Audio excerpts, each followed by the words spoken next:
বিশ্বনবী মুহাম্মদ রাসূলুল্লাহ সাল্লাল্লাহু আলাইহি ওয়াসাল্লাম বলেছেন, রাষ্ট্রীয় দায়িত্ব পালনকারী কেউ যদি এক টুকরা সুতা বা তার চেয়েও ক্ষুদ্র কোনো জিনিস খেয়ানত করে, তবে কিয়ামতের দিন খেয়ানতের বোঝা মাথায় করে তাকে উঠতে হবে। মাননীয় স্পিকার, আল্লাহ রসুল যে সরকার ব্যবস্থা প্রতিষ্ঠা করেছিলেন তা সত্যিকার অর্থে ছিল জনকল্যাণমূলক সরকার।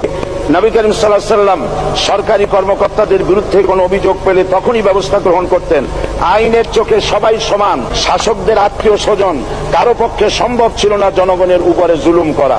খলিফা ওমর রাদিয়াল্লাহু তাআলা আনহুর এক ছেলে অপরাধী প্রমাণিত হলে সে দণ্ডভোগ থেকে রেহাই পায়নি, এমনকি এতে তার মৃত্যুদণ্ড হয়েছিল।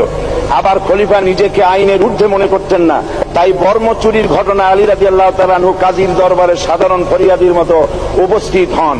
নিজের ছেলে ও চাকরের সাক্ষী যথেষ্ট না হয় কাজী খলিফার বিপক্ষে রায় দেন। এখানে বিচার বিভাগ ছিল সম্পূর্ণ স্বাধীন এবং শাসন বিভাগের নিকট তার কোনো দায়বদ্ধতা ছিল না। মাথায় আটার বোঝা বহন করে নিয়ে চললেন আর বলে গেলেন, মানুষ কেন, ফোরাতের কূলে যদি একটি কুকুরও না খেয়ে মারা যায়, তবে এই ওমর রাদিয়াল্লাহু তাআলা আনহুকে কিয়ামতের দিন আল্লাহর দরবারে জবাবদিহি করতে হবে। আর আজ সেই জাতির দায়িত্বশীল যা জনগণকে অভুক্ত রেখে তাদের মুখের গ্রাসে ভাগ বসায়। জনগণ তাদের নিকট উপস্থিত হলে মনে হয় যেন গোলাম প্রভুর দরবারে উপস্থিত।